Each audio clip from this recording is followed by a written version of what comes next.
Foodie is busy being Foodie, and she's even more butthurt than she was yesterday because people are telling her off about her comments about Beck, which makes the whole "why are people supporting Beck and nobody supported me" business even worse. I love that for you the most. Anyway, in lieu of anything outstanding to respond to, here are some of my less serious commentary and observations. How to Pretend You're Married for Fucking Idiots. An audiobook from the New York Times best-selling author of How to Pretend You Want to Lose Weight and How to Change Your Narrative. So, you want people to think you're married. Want to appear loved, supported, desired? Well, I've got some hints, tips, and life hacks to help you convince the entire planet that not only are you a sexy beast, but that also you are wanted, needed, lusted over, and, dare I say it, worshipped. Step 1. Firstly, you need to find a man. It's not obligatory. It's quite possible to fool everyone into thinking you're married without one, but it does help and makes things a lot easier. They could be anyone really, work colleagues, friends, or someone you met at the pub, although online through social media or on dating apps will present more opportunities. Alternatively, you could even hire someone if you can afford it. It helps if you can keep it strictly business, because it can get messy if you try to involve emotions and stuff. You want to appear blissfully happy and perfectly married, and if you were actually involved with each other, you might have fights and stuff, and that would spoil the illusion. Step 2. So, you found someone who was willing to play along. Maybe they needed some extra cash, or somewhere to live, or they also wanted to pretend to everyone that they were living a perfectly ordinary existence to the outside world, to avoid judgment or disappointing their families. You have to be able to offer them something in return for pretending to be the love of your life. It's not as if you're giving them any love or intimacy or proper companionship. Obviously, it helps if they actually like you and like spending time with you, but that also isn't mandatory. You can always work around them meeting you by spinning a hectic work schedule or a job overseas. Step 3. You don't have to hold a fake wedding or anything. You can just say you eloped or had a simple courthouse wedding, and that you'll do something bigger later. You can also add that you wanted it to be private, or it just happened so quickly because the both of you just knew.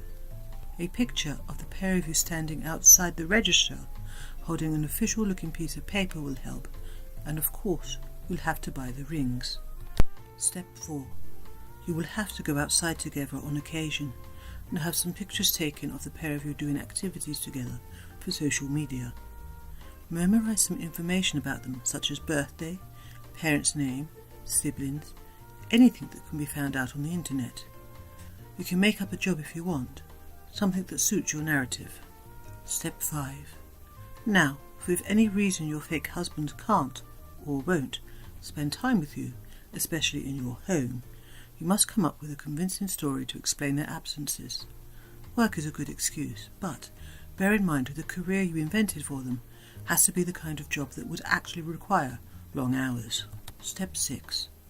Whenever the opportunity arises, be sure to mention your fake husband. You don't have to refer to him by name, but it helps. Also, repeatedly mention how loving and supportive he is, how much he loves you, and that he's your soulmate or the love of your life. You cannot mention this enough. This is important.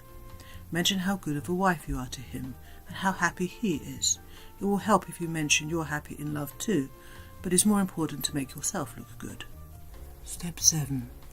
Continue to do this for as long as you can get away with it, or for even longer if you are stubborn enough and have the tenacity to keep denying it. As long as you keep whatever end of your business arrangement is, everything should run smoothly.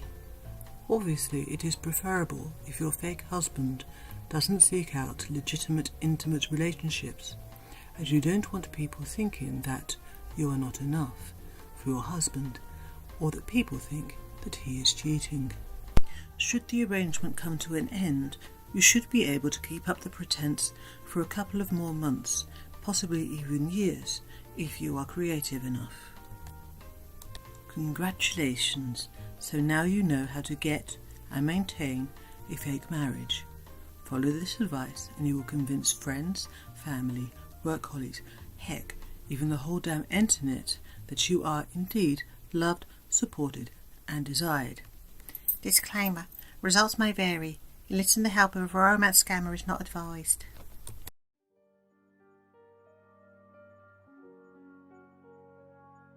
Two households, both alike in proclivities, in fair Canada where we set our tale, from tender hookup to new depravities, where brief union to relationship fail. From forth the fateful loins of those two foes, a pair of star-crossed lovers go online, whose accusations doth lead them to entertain the internet masses with deeds define. Nadia, where the fuck are you bastard, my laughs? I'm up here, blubber guts. Yo, Foodie, chill. 'Twas only a casual shag like. No need for all that loves talk, eh? You're so funny, Nadia. You makes me laugh, you kidder. Nah, serious like. I only wanted to play hide the sausage with ya. Not like anything proper like. You're such a tease, Nadia. That's what I loves about you. Your playful banter, teasing me like that, telling me how you really feel about me. I loves you too, you skinny bastard. Nah, seriously, babe. I don't really like you. I just wanted to hide me sausage and there was no one else around that would let me, so like, I figured any old works if you wants it enough. Plus you keep spending all that green on me, so it's like cool, like, innit? See, I told you you loved me. You wouldn't be nicking all my dosh if you didn't. Plus I know you only hide your sausage with me, so that proves it's loves. Babes, you're a fucking buffalo that stinks like right nasty like, and I don't even likes you. I only hang with you 'cause no one else will, and to buy me groceries like and give me stuff like and buys me the nose candy.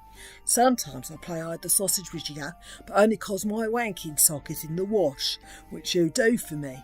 Seriously, dude, I think you're nasty. You're such a kid, Nadia. All that talk about me being a horrible cunt online and telling people I ain't boyfriend and girlfriend. I want to marry you and spend every minute of every day with yous. I loves yous and you loves me too, and everything is perfect. You're a fucking nutter. I treat you like shit. I tell everyone how much I hate you, and you still think I want to be with you. You need your head read. I've been sticking my sausage in every woman who will let me, and even have some bird shacking up with me, and you still think we're dating. We never dated. We shagged a few times on the regular. Then I played hide me sausage with you a few times when I was horny, and when I needed you to come over and buy some gear. If you were broke, I wouldn't have even bothered to stick my sausage in you, 'cause it ain't that good anyway. What do you mean you're shacking up with some other bird? You mean your sister's popped over to stay for a bit, and knows you ain't cheating on me 'cause we're together like? Yo, Foodie, I'm not cheating on you 'cause I'm not with you. See? I knows you weren't cheating on me. That's not what I said. And so love's unrequited quest doth start with lines doth duly stated, lines that Foodie doth freely cross, and animosity thus created. On one side a man who only wants the milk but not the entire cow. The other side the cow believes that true love's invitation the man allows. I haven't heard from Nadia for over half an hour. I've called him 30 times and messaged him 60, but he's not answering. I've even been to his gaff and tried to climb through the window, but I got stuck and all. Why isn't he answering? I don't understand. I does everything for him, and I'm there for him if he wants me, 24/7's like. Not that he wants to see me that often, because he's busy, like, doing stuff. I pay his rent, I buy his food, and I buy his gear, and I play hide the sausage every time he asks, even when he won't play flick the bean with me. So I know he loves me, so why isn't he answering the blower? Yo, Foodie, you fucking weirdo. Why all the missed calls? I was taking a dump. A real big one.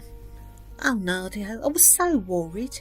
I thought something bad had happened to you, like your head dropped off, you'd been kidnapped by the mafia, or that you'd been sticking your sausage in your friend who's been visiting for over a week and seems very friendly with you, even though you said there's nothing going on between you. And I saw you both naked on the sofa when I peeked through that window that one time. I told you, Foodie, you walrus. I'm in a relationship with that girl. I'm with her, not yous like. I told yous. We're not together. We were never together. We're just playing hide the sausage a few times, and you got weird and wanted to be around all the time. And when we weren't together, you'd be on the phone or messaging or sticking your face through my window. I'm a nasty piece of work, and I treat you like shit. I've told you again and again I don't want to be with you, and you just don't get it. You're like dog shit on the bottom of my shoe. I can wipe it off, but the smell never goes away. Are you suggesting that our relationship is over, like? Foodie, we never had a relationship in the first place. Oh, I see what you're saying. You want to be in an open relationship-like thing with your friend. And thus this poor delusional soul, whose treatment was so poor and awful, continued to pursue the man that made her feel so small and hateful. Repeatedly he told her, "Go!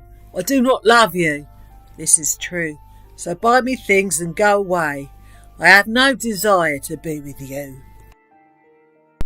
I'm beginning to think like maybe Nadia don't love me. He never calls except when I has money, and the friend who was visiting hasn't left yet. He says all these horrible things, but surely he's just joshing, isn't he? Sure, he treats me like shit, but he's nice sometimes when I has money and when I play with his sausage. Maybe I've been seeing things wrong. Nah, that can't be. I know when somebody loves me. I can feel it. As the time doth pass on by, Foodie sits and begins to wonder why this man that she does love so much never manages to stay in touch. For sure he loves me, she doth thinks, even when he hurts me with these kinks. And though with another he does reside, it is I he wants to stay by his side. But truth be known, he does not want to spend any time with this monstrous gunt. Online he tells all of his viewers that Foodie smells bad, just like a sewer. He laughs at her desperation and delusions, and likes to add to her confusions. For truth be known, he is a git. Everyone but Foodie knows that he is just a shit.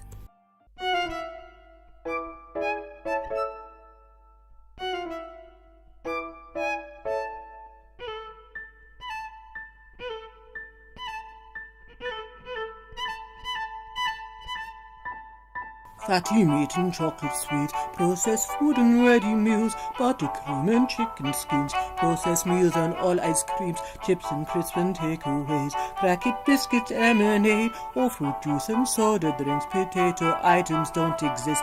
No more cheeses, full fat foods are just not wise. No more beezing, walking plays and exercise. No more mukbangs, moderation is the key. No more soda, regular or sugar-free, sugar-free, sugar-free, sugar-free. Biscuits, crackers, even bread. No more frying, use your head. Crisp and chips and takeaway should not be eaten every biscuit, cream and chicken skin, or should go straight in the bin. No more bees at Esther cries, always skip the price.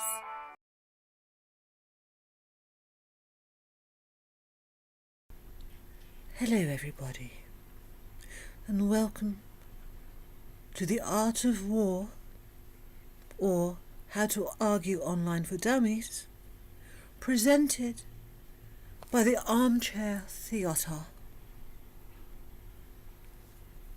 In scenario 1, we will present how not to argue online.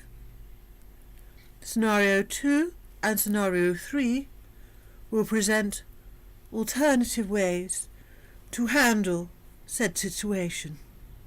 So please sit back and enjoy the armchair theatre.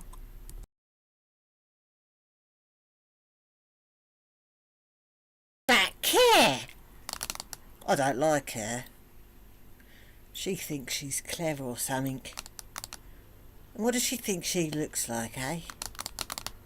Fucking Morticia. Oh no, I'm going to send her a message. What do you think you are, eh? Some kind of psychologist or something? You look like Morticia effing Adams. I bet you worship Satan. I'm going to send that now. Oh look, I've got a message. Oh. That's rather rude. How very dare they? You are obviously intellectually devoid of any ability for cognitive thought. Plus, you're obviously a heathen. Yeah, that'll teach 'em. And send. Oh look, she's read my message. What? Eh? What's all these big words? I don't Heathen? Oh, she's crossed the wrong person, she has. She's started something, she has. Not only are you fat, old and ugly, you look effing ridiculous. It's not Halloween. Grow up. Get a job.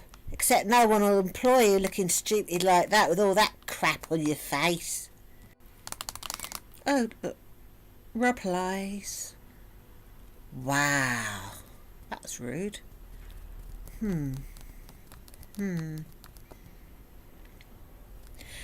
Looks like I've struck a nerve. What? Wasn't my message simple enough for ya? How about now? You are stupid and a heathen. Oh look, she's replied. Stupid. Oh right, she's done it now. Deborah, can you do me a favour? Could you see if you could find out who Phat Cow is, really? Yeah. Do that reverse thing, whatever you call it, you do on that Google thing, and see if you can find out anything about her. Yeah, the more personal the better. Right? Hello? Karen? Yes, this is Deborah. Yes, I found out lots of things about her. I'm just emailing you right now. Right, got the email. Oh, look. What do we have here? She's got kids. And that's the school they go to. Right. Dear Principal Wallaby, I wish to inform you that a parent of one of your students parent is a worshipper and Satan, and that goes completely against the school's philosophy. Yeah. Ma'am, Cassandra said she doesn't want to be my friend anymore. She said she heard her mum talking on the phone saying that you cut the heads off chickens when they're alive. And now nobody wants to be my friend anymore. What are you talking about, spawn of Satan? That's rubbish. What? They've got proof? Show me. For fuck's sake, that's me feeding ducks in the park! Oh, this is getting ridiculous. Right. Two can play that game. Oh, look. She belongs to a church. Oh, she's the administrator of the church. Oh, all right. Dear Father Bottom, it has come to my attention that your administrator, Kareny, has been spreading blasphemy throughout whatchamacallit primary school. I feel that this is really bad for the reputation of your fine and worthy charitable establishment. Aye, Father, blessed be the fruit. What? Why? I didn't. But can I come on Not even men? Really? But why? That's my whole life. Principal, can't remember his name, says I can't go to the school anymore. But my best friend goes there. What can we do?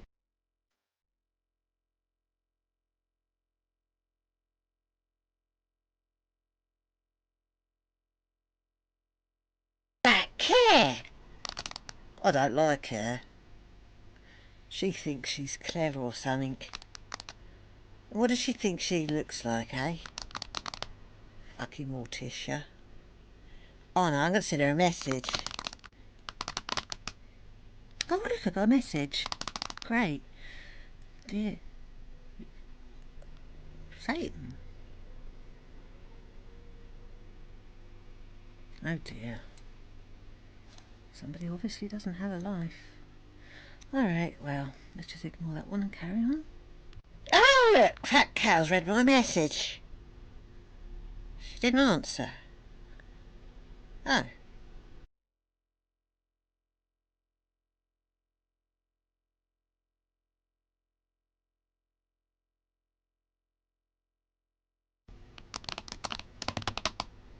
Oh look! It's that Care! I don't like her. She thinks she's clever or something. What does she think she looks like, eh? Lucky Morticia. Oh no, I'm going to send her a message. Oh look, I got a message. What does it say? I think you're smart, Morticia. Satan. Oh. Oh dear, somebody's having a bad day. Right. Yes. Morticia Adams is my idol, and I wish I was like her. Also, Satan, or as I call him Louis C. Ferrer, is my fiance, and we only meet on religious holidays. But other than that, he's great.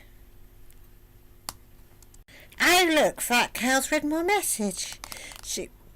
What? Morticia's my... I wish... Satan's your fiance. What? Louis C. That's not the response I wanted. Oh, forget it.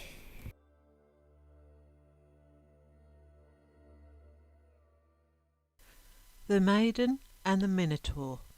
Once upon a time, in a digital world, far, far away, there was a fair and virtuous maiden, whose beauty and innocence distinguished her from almost 90% of the other citizens of her land.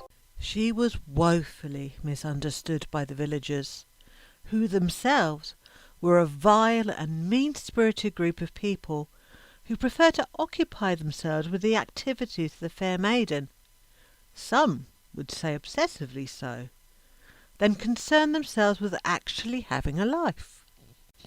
The fair maiden, through absolutely no fault of her own, had many enemies, and though she was good and kind and honest and humble, these disgusting and sad individuals, who, quite frankly, were secretly jealous of the fair maiden and her brilliant intellect and captivating beauty, would belittle and mock the maiden, despite the fact there was obviously nothing to belittle and mock the maiden for.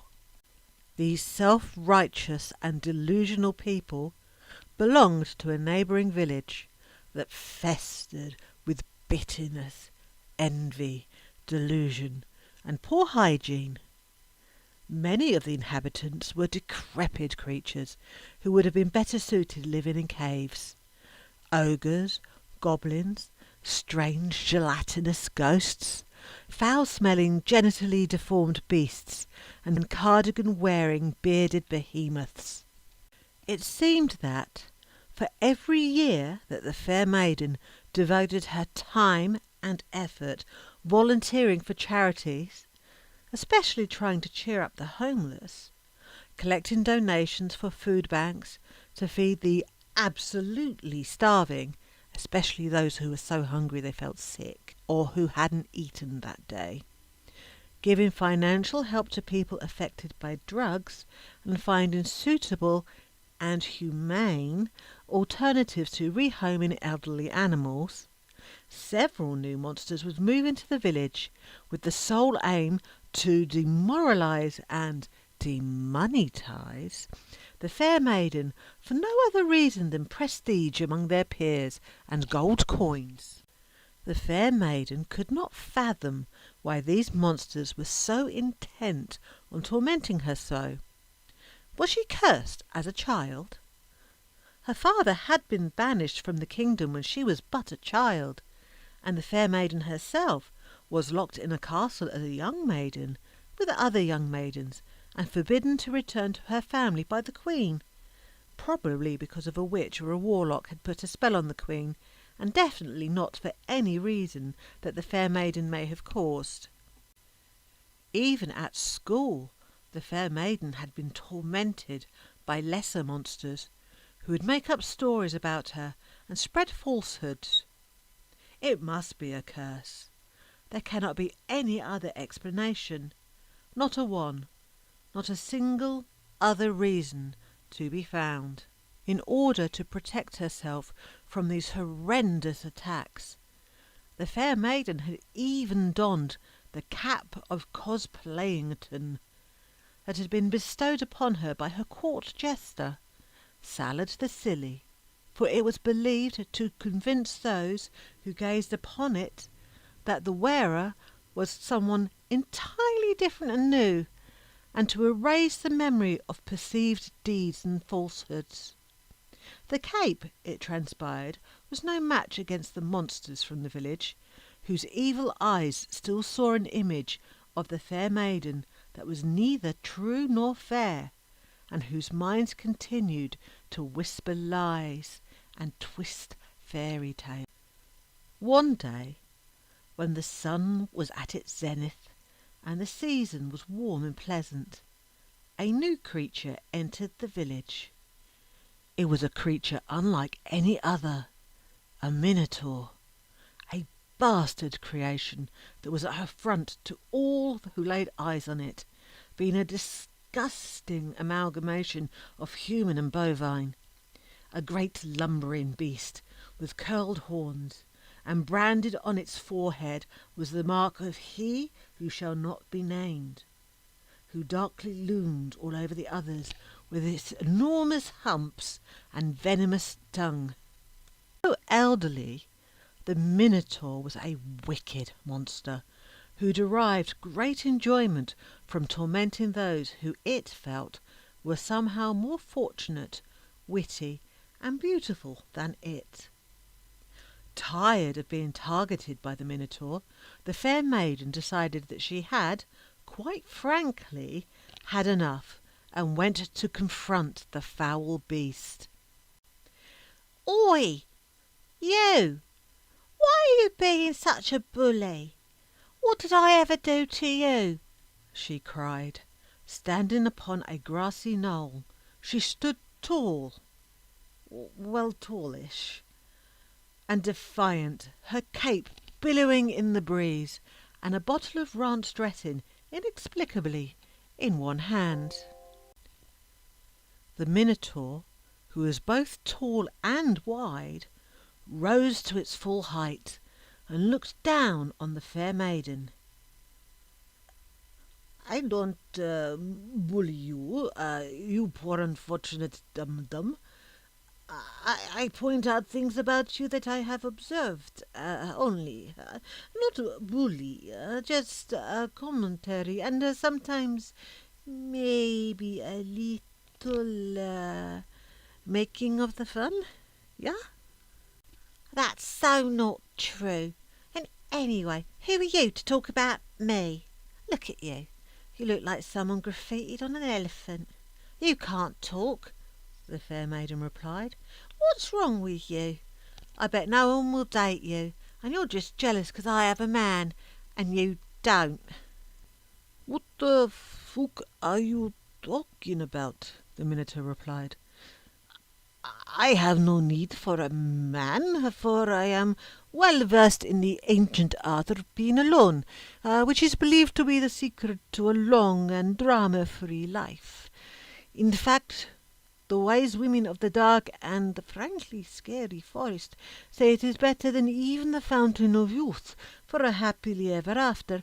And you don't have a man, you have a court jester only, whose sole purpose is to keep you confined and to feed you when you demand. That's no man, that's a warden." "You take that back, you disgusting creature. I bet your private parts look like a nasty sandwich that's been run over by a snowplough," the fair maiden retorted. "Huh? Why are you even mentioning my private parts? What do they have to do with anything? I fail to understand their relevance in this discussion. Do you, my child, think that I will be offended by such a bizarre and, if I'm to be honest, really weird, I think, insult? It was an insult, yeah?" "I knew you wouldn't be able to take it. Can dish out criticism but can't take it back, eh? I knew I was smarter than you, and that you were just a pathetic coward who hides behind a rock and pretends to be all clever and like." The fair maiden justifiably clapped back. "You're just sad, and you have no life, and you're fat, so you have no right to talk to me about it," she continued. The Minotaur scratched its head in bewilderment and tried to process the sheer magnitude of the intellectual and utterly devastating argument that had just been presented. How could it compete with such wit, wisdom, and, if it was to be honest, the blindingly stunning appearance of the fair maiden? "Yes," it agreed, "I am fat, so how can I talk? Why hadn't I realised this before? How can I react in the face of such evidence?" The Minotaur hung its head down low and wondered how it could be so foolish to have chosen to focus its bitterness and patheticness on such a delightful and almost mythical being such as the fair maiden. It was plain to see to everyone in the whole entire kingdom that the fair maiden was not only more prettier than 90% of the land, but also fair and just and kind and wise and woefully misunderstood by absolutely everybody. The Minotaur, who knew no other life but that of a monster, wailed in frustration at being defeated by one such as magnificent, intelligent, and, yes, sexy as the fair maiden, and vowed never to cross paths with them again. Or did they? The end. I wrote a story. I think the story was rather good. Then I decided to reboot my computer. And I lost the bloody story. So, stiff upper lip, carry on, let's go. I'm going to try and retell it from memory. So you're going to have to forgive me for pretty much everything that is about to happen. Anyway, chin up, tits out, let's get on with it. Once upon a time, in a land relatively far away, depending on where you were located, there was a fair maiden who we shall call Foodie Beauty. Now this Foodie was the most glorious princess in all of the land. She was fair and noble and graceful and dainty. She was well-mannered and well-versed in all subjects. She was a witty conversationalist and remarkably humorous. She was diplomatic and articulate and very, very, very fair of face. I mean, arguably one of the most, if not the most, fairest of face in the land. She was the envy of all who beheld her, or she would have been, had people actually seen who she really, really was. For you see, Foodie Beauty had been cursed at birth by a very, very, very wicked, wicked woman who liked to wear her hair on one side and for some reason had a strange affiliation for potatoes cut into rectangles. The curse, you see, was that whoever laid eyes on our fair princess, Foodie Beauty, would see nothing but an ugly, spiteful, vindictive little troll who was argumentative, pedantic, sometimes disrespectful. Some might say even a pathological liar. And the fair of face was grossly distorted into something that vaguely resembled a potato. Still, it was quite an elaborate curse, wasn't it? Foodie, obviously, wanted people to see her for who she really was, because it vexed her so, and it made her heart ache somewhat. Although some would argue she didn't have a heart, but that was merely the curse, making people believe she was heartless and had no soul. And for some reason the curse also made her look like she missed some teeth. It was very elaborate. Foodie had heard on the grapevine that there was a minotaur who could reverse curses, or failing that, had a very specific item that, if worn, would reveal the true intentions and the true heart and the true character of the person who doth wear it. It was the robe of reversion, And Foodie thought, well, that sounds a bit okay. I think I'll go and seek this Minotaur. And so Foodie, who was incredibly brave for such a fair maiden, set out on a little quest for the Minotaur and the robe of reversion. This quest took many a day, although some would argue it was mere seconds because Foodie, our fair maiden, was awfully lazy. But there again, that was the curse. Foodie wasn't lazy, no. She was a very vivacious and rambunctious fair maiden who often participated in Olympic sports for fun.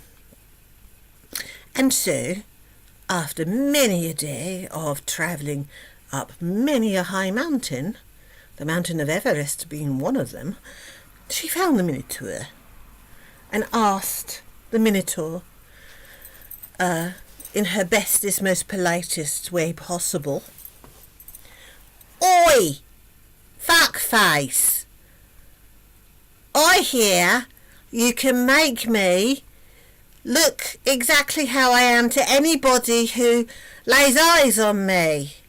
You have this robe, you see, I heard it on the grapevine from my friend Marvin, and I thought you'd give it to me because I'm such a fair maiden and I'm just flipping wonderful. So give it to me, or else I'll get my dad, if I could find him, to cut your bloody head off." Well, the Minotaur was quite shocked at this request and decided to ponder on it a bit and thought, well, I like my head where it is, so we'll see.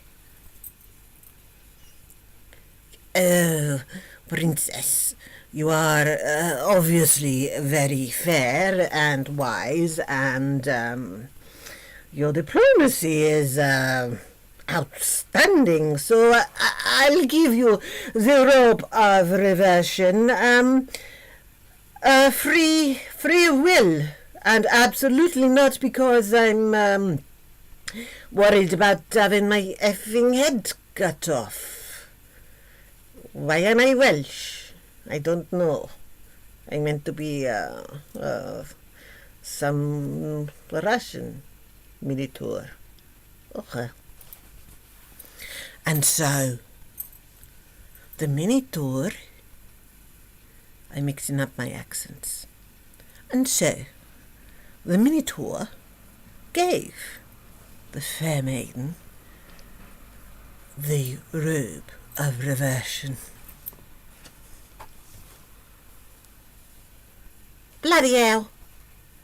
This is great, this is. Now everybody's going to see me for exactly who I am. A righteous, pious, fucking brilliant princess and the fairest maiden of them all. This is brilliant. This is wonderful. Now everybody has to believe everything I tell them, because they'll know.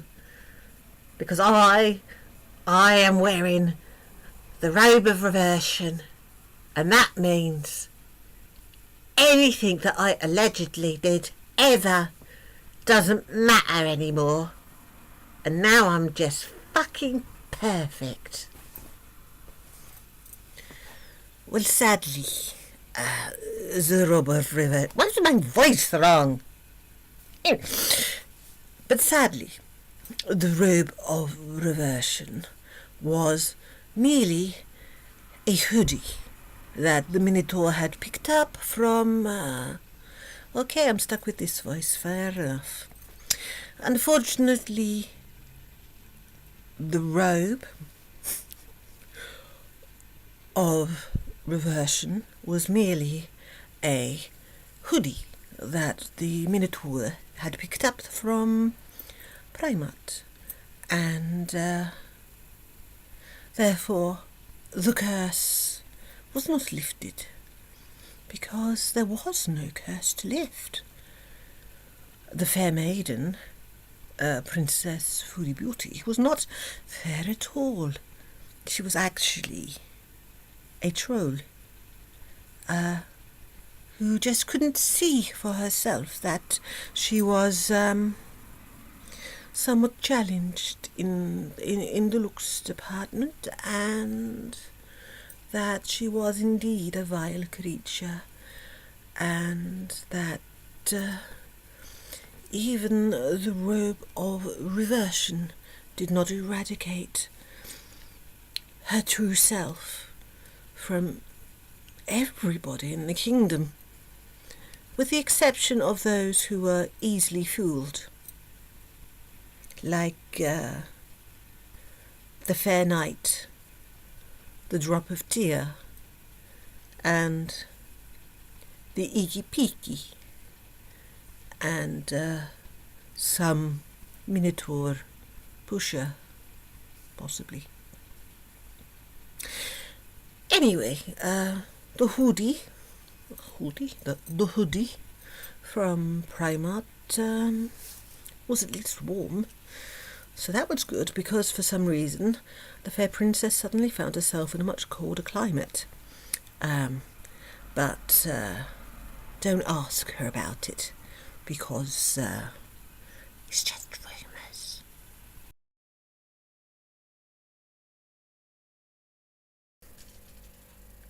What is love, anyway? Love lifts us up where we belong. All you need is love. When a man loves a woman, endless love. I will always love you, as long as you love me. Addicted to love. Crazy, stupid love. How deep is your love? I want to know what love is. Stupid love. Love hurts. Love is a battlefield. Love rears its ugly head. You give love a bad name. What's love got to do with it? True love. Love in an elevator. Crazy little thing called love. The power of love is a curious thing. I just called to say I love you. I was lost, but now I'm found. My Middle Eastern Romeo, my prince in the sand. A gift from above, my karma, my blessing. The most masculine of men, whose preferences are messing. On my knees, I thank you, but not in a kinky way, and definitely not involving poo. Your laugh fills my heart with joy, and my brain full of noise. You tell me your every move, and that you're definitely with the boys. You fill me with excitement, particularly food. You're always by my side, except when I'm in a mood. Your physique is that of a noodle, my favourite type of dish. Our perfect life may be imaginary. A bigger dick is my only wish. You're my sweet love, my best friend, the man who scrubs my back and wipes my rear end. Without you, I might be happier. A more exciting life I'd lead, but at least with you, I'll always eat. On junk food I will feed. My heart, my love, my happily ever after. If you don't start to satisfy me, I might have a go at your father. Just over 2 years ago, I was a mess. I was a big floppy fish, flopping on the beach, desperately trying to catch my breath, and flopping everywhere. But you caught me in your net and rescued me from such a torturous life that definitely wasn't self-imposed. And you married me, allegedly, even though it's legally impossible. But anyway, I believe you. I believe everything you say on every document that's written in Arabic that I can't possibly understand. And so I call you my husband and accept my role completely, except in any way that matters. When I first met you, I was shocked by the size, your height. It is the only big thing about you, although your belly is catching up. I trust you with all my heart. A very small black heart, but it's the best I can offer. I love you, my sweet love, my noodle man, my laughing jackass. I wish to spend the rest of my life with you, which is probably, given my eating habits and lack of exercise, possibly another year. I love sleeping separately from you in our fart box, and I love the fact that you won't even share a bathroom with me, but you share your keyboard playing with me, so there's that. You're my crazy frog.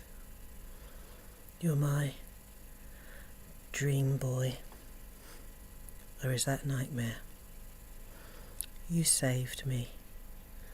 You saved my sanity. You saved my reputation. And you have definitely, in no way, shape or form, contributed towards the very, very obvious demise of what was a very successful and lucrative channel. You are stuck with me forever. You could do anything, and I will never, ever leave. I will be there during your every waking moment, and I will haunt your every dream. And when I pass, I will haunt you. I love you, my sweet love. You're my everything. I'm your number one fan. This was all part of God's plan.